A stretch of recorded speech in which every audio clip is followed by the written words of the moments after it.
Saya mengajar di filsafat Maaf mas, saudara menjelaskan pertanyaan kami. Ini dungu juga nih jaksa ini.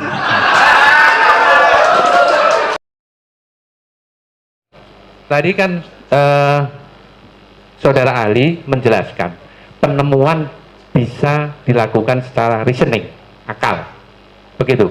Nah, kemudian agar menjadi reasoning itu secara norma diterima, ya kan? Sementara kita mungkin dalam membuat keputusan menggunakan itu, tetapi ternyata tidak diakui atau tidak diterima oleh masyarakat yang tidak setuju dengan akal yang kita sampaikan.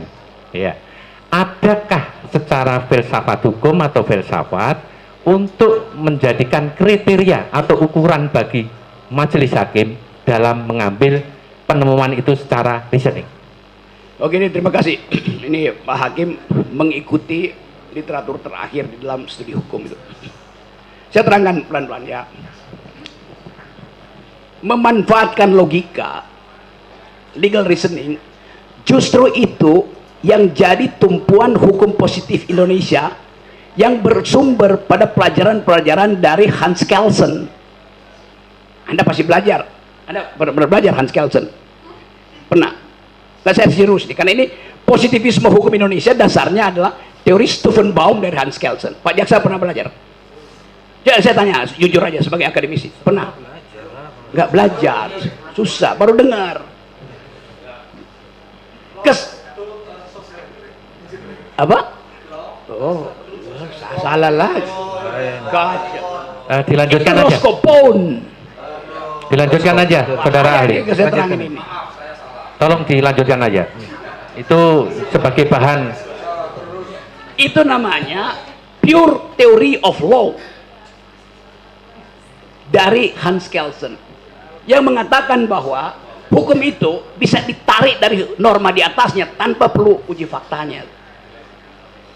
Dan Hans Kelsen di Indonesia diterjemahkan secara keliru, sama seperti soal Pancasila tadi. Menurut Hans Kelsen, sumber hukum pertama itu tidak boleh konkret. Karena itu dia sebut sebagai fiksi hukum. Pancasila itu konkret, ada 5 sila. Pancasila itu konkret, ada tanggal lahirnya. Stat fundamental norm nggak boleh ada tanggal lahirnya, supaya dia jadi regulatif ideal, ide yang menuntun aja, jangan dibumikan ide itu. Kenapa begitu? Karena Hans Kelsen adalah murid dari Immanuel Kant, yang juga menulis filsafat yang disebut Reinen Vernunft, logika murni itu. Ini bahayanya kalau Anda belajar hukum tanpa belajar filsafat hukum, itu soalnya. Jadi kekacauan kita mulai dari awal, kurikulum fakultas hukum itu kacau, reasoningnya nggak ada tuh. Gimana mungkin jaksa nggak ngerti beda antara Roscoe Pound dan Hans Kelsen? Saya mengajar di filsafat Maaf mas, saudara menjelaskan pertanyaan kami. Ini dungu juga nih jaksa ini.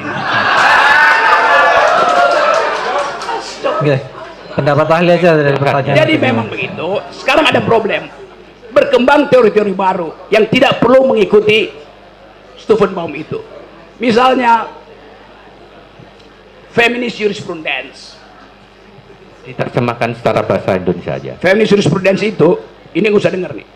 Feminist jurisprudence artinya pengalaman perempuan itu konkret sebagai pengalaman hukum yang ditinggalkan berabad-abad. Yang kedua, critical legal study.